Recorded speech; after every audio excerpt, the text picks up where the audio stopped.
Welcome back to every naval battle in history. In this episode, we are taking on one of the great battles, one of those that pretty much anyone with a knowledge of history has heard of, the Battle of Actium in 31 BCE.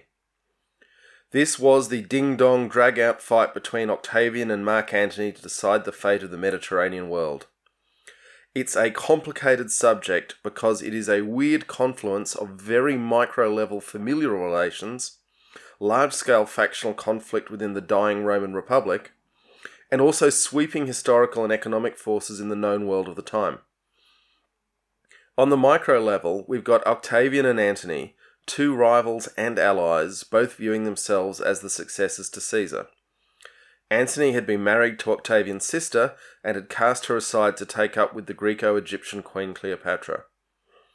Cleopatra, in turn, had an actual son fathered by Julius Caesar, and she was desperate to ensure there was a place in the world for both that son and the Greek post-Alexandrian world which she represented something of an endpoint of. Antony, Caesar's old warhorse, allying with Cleopatra and advancing the claims of her son, was an extremely dangerous threat to the legitimacy of Octavian as the adopted son of Caesar. Antony is often depicted in history as a swaggering, womanizing drunk, and I have no doubt he was all of those things. But he was also demonstrably able, charismatic, and far-sighted. If he had been on the winning side, I have no doubt later historians would have written far more flattering depictions of him. Despite his ultimate failure, his descendants would form a dazzling cohort of emperors and kings.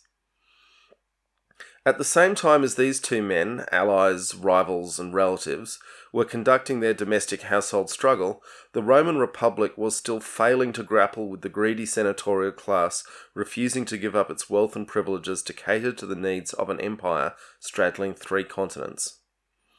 The end product would be an imperial structure imposed on top of the Senate, but this was not a clear outcome to many of those involved at the time.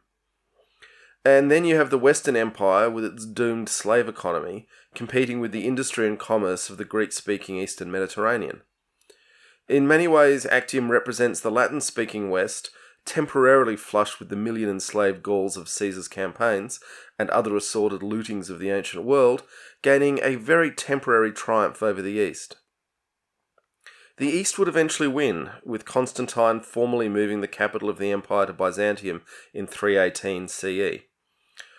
But the individual brilliance of Agrippa, Octavian's admiral, in no small part swung the balance in favour of the West, at least for a while. So on one side we have Antony, supported openly by a third of the Roman Senate, noting that with Octavian in control of Rome, Antony's support might well have been much greater, both of the sitting Roman consuls, and the last Greek monarch of the successors of Alexander, Cleopatra. They have a fleet of 250 Hellenistic megaships and a large army. On the other side, the wily Agrippa had done some maths. Agrippa had faced the experienced Admiral Sextus Pompey at the Battle of Naulochus in 36 BCE. That was episode 50. In that battle, Agrippa had relied on boarding actions by big ships to carry the day. 5 years later, against an enemy with larger ships, and many more troops embarked, he changed tack entirely. Realising that quite a small ship could cut the oars of any size galley, oars couldn't physically be made any thicker, Agrippa brought a fleet of 400 smaller and more manoeuvrable galleys built to chop oars. This innovation would bring an end to centuries of competition to build ever larger warships in the Greek East. Agrippa had successfully answered the question, how big does the weapon need to be in order to be effective? Octavian had waged a cunning war of propaganda against Antony, convincing the average Roman that Antony's alliance with Cleopatra represented a betrayal of the Roman state. The result of this was a steady stream of desertions of Roman soldiers from Antony to Octavian. Trapped at Actium, with Octavian closing in both on land and sea, disease and desertions racking his forces, Antony attempted to break his fleet out. The wind was clearly blowing Octavian's way, and to worsen Antony's position, one of his generals, Quintus Delius, defected with the plans for the battle. As it was, despite all the disadvantages Antony faced, the battle was by many accounts finely balanced when the Egyptian ships under Cleopatra at the back of the battle line slipped south and made a run for it. Seeing the battle was lost, Antony managed to escape with a small force as well, but the river of desertions to Octavian would become a flood tide. Cleopatra and Antony's final end is, of course, the stuff of Hollywood. The Mediterranean would now be Mare Nostrum to the Romans, our sea.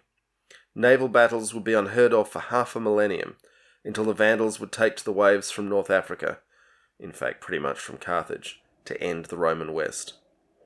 Strap in folks, we've got lots more to cover as we take on every naval battle in history. Smash those like and subscribe buttons, ring that bell, you don't want to get left behind.